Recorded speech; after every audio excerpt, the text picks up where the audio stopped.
Hi, I'm Jude from headfi.org, and on this episode of Headfi TV, we're in Rome. As you can see, we have the Colosseum over there. We have the forums over there. Get it? The forums. But anyways, I don't see any headfires in these forums. But anyways, with Val Kolton, CEO and founder of V-MODA, and I've been in Italy. I visited their design headquarters in Milan, which was very cool, but we came down here to Rome. We're going to talk about a new V-MODA product. I'll let Val tell you about it. Yeah, so today we're proud to introduce V-MODA's first wireless headphone, which is named the Crossfade Wireless. And we're really excited about this product, and it's been many years in the making, and we decided that we would finally only release a wireless product when we felt it was good enough to use ourselves, and that meant that we had to have the best in sound and functionality. All right, so it's wireless. It's Bluetooth, obviously. Does it work in both wireless mode and wired mode? Is there a passive mode? Yeah, right now, actually, as you see, I'm using the Boom Pro microphone. So as soon as you plug in any of the wired cables, it actually has an automatic switch in the jack that turns off the wireless mode and turns it into normal analog mode. And what's great and remarkable is that the sound is virtually indistinguishable between wired and wireless mode, which was no small feat. It took us quite a long time to tune it with analog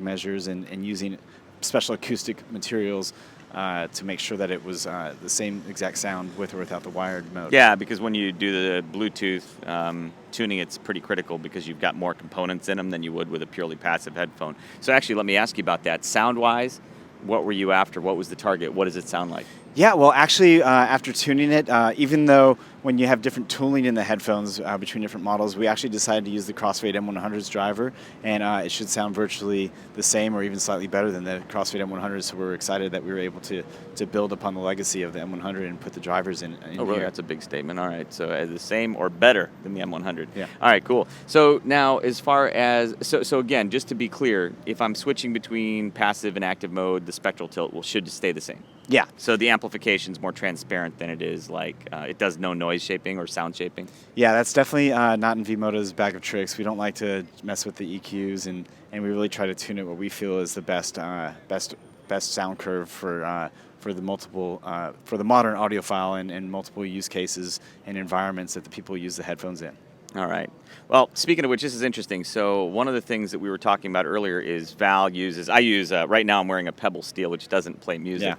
Yeah. But Val's wearing a couple of different smartwatches that do play music. Yeah. And one of the things that when we were talking about the watches was that the Bluetooth output of these watches tends to fall off rather quickly. Yeah. Like they're almost like weaker signals.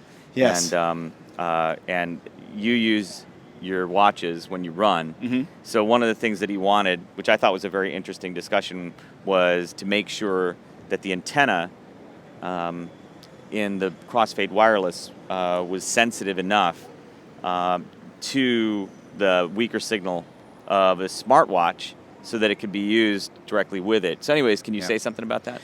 Yeah, well, I've been using smartwatches early on and to discover how the people are going to change their the uses of headphones in the future. As you know, the smartwatches don't have a headphone jack, so you only have one option. You have to use wireless mode. So, and this really was liberating for me when the Android Wear started to use the Bluetooth wireless for music playback, because for the first time in many years, I was actually able to go to the gym and use my headphones and my smartwatch and not have a smartphone interrupting me with endless notifications, and it really allowed me to focus on my workout and also just clear my mind. So it's really been I've had a much better time using the headphones without a phone. However, we did find that the signal is much weaker, so it was cutting out really bad. And on our early prototypes, it was really unusable. Even the same headphones that worked perfectly 30 feet away or even further with a smartphone. So it really showed me very quickly during the development that we really had to focus in on the antennas and making sure that the unique properties that smartwatches don't have as high signal strength of Bluetooth, and the fact that you're moving your wrists around more, which creates different planes for the antenna, really can interfere with the headphones reception. So, but we finally worked really hard, and we feel that this is run ready, and you can take it out anywhere you want to with the smartwatch. All right, cool. And you've used it like, I haven't used it like that yet, but you've used it like that. You've had others have used it like that, and it works. Yeah. No, I've been using it extensively, and it's been great. Like I said, it's really changed my way of being able to disconnect a little bit from the tech world. All right, very cool. So that's nice to know. But with higher tech. Yeah. When can we expect it? Price? What are we looking at here? Well, it'll be coming out very soon when this video is released, and Okay. and then the price will actually be $299. $299. Yep.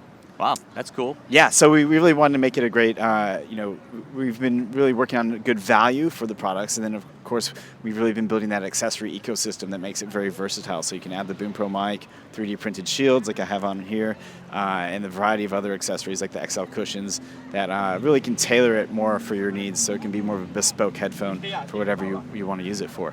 Now, what if? So actually, we talked about this in a previous video recently. The custom plates. Yeah. So you've been doing custom plates for a while, but we talked about the 3D custom plates, which I think are even thicker. If you go with the metal ones, they're actually thicker. Yeah. So is this going to work even with the thicker metal 3D plates? Yeah, part of the process of tuning it was to actually also test that it works. We have 4 different types of materials for the shields. We've had our classic aluminum, which is what we launched with, and then that's what comes stock on the headphones in the box. And then we also offer the 3D printed fiber and 3D printed steel, which is what I'm wearing right now, and then a variety of cast metals all the way up to precious metals, from brass all the way up to platinum. And we have tested that the headphones do work wirelessly and wired with the variety of metals and materials that we offer, and so we're really proud that it actually does work, and yet you can still have that customization and personalization. So if I order the solid cast platinum plates, I'm not going to do that. I don't even know how much those run, but I'm afraid to ask. But that would still work with those? Yes. All right, cool. It'll still work. And, all right, good. That's a big deal, actually. I mean, at that point. So obviously in tuning it to work with, the lower signal level of a smartwatch, that probably is part and parcel of why it works well even with the metal plates. Yeah. All right, cool. So well, I'm excited about this. So something that sounds as good or better than the M100. It's wireless. It's a V-MODA. Hopefully it's as durable. Is it built the same as like an M1? Is it built the same as your other full-size over-ears? Yeah, so that's been a big question and a really difficult part of the building process with all of our products. Just like since our headphones are used highly by many professionals, and people expect very high durability out of V-MODA headphones, we really try to strive to make sure that it's very durable. Obviously with the electronics and batteries, it's not going to be able to withstand the same amount of drop in abuse as the Crossfade M100, which doesn't have quite as many electronics inside, but it's still very, very durable. And we also still offer the Immortal Life 50% off guarantee. So that means if you're to run over your headphones or just use and abuse them or do whatever with them, we don't ask any questions. We don't judge. Just send them back, and we'll give you half price off a brand new set. Oh, groovy. All right. Well, that's the Crossfade Wireless. I'm looking forward to getting my first pair. They don't have a pair ready for me yet, but I hope you do soon. We'll have them in platinum for you. Platinum. We'll have them Okay, all right. Solid cast. What do you want to know how much that's going to run? Anyways, so we're here in Rome. Thanks for coming out, man. It's been a fun trip. Yeah, it's been a fun trip from Munich to Milan and to the forums. And I really wanted to thank everybody on the forums for giving us the inspiration and support. And it's really beautiful that we were able to be here to kind of be at the old forums and in the spirit. Yeah, just in case you didn't watch the video on the custom 3D plates, which I'm hoping you did, but if you didn't, we're actually using the Boom Pro mics, not just to show off the Boom Pro mics. We actually weren't planning to use these, but somewhere on the drive, we drove from Munich to Milan. Our rental car was broken into, and a lot of our stuff was taken, including all of my professional microphones, so we didn't have time to replace them, and that's why we're using these. But anyways, they seem to be working. Hopefully they work. Yeah. At least you can hear how they sound with great. us doing this. But you can also use them with your gaming consoles or even mobile gaming. There you go. All right. Well, thanks, Val. Yeah. So that's Val Kolton, CEO, founder of V-MODA, and here in Rome with me. Thanks a lot. Thanks a lot, Jude. Take care. Take care. We'll see you next time, guys.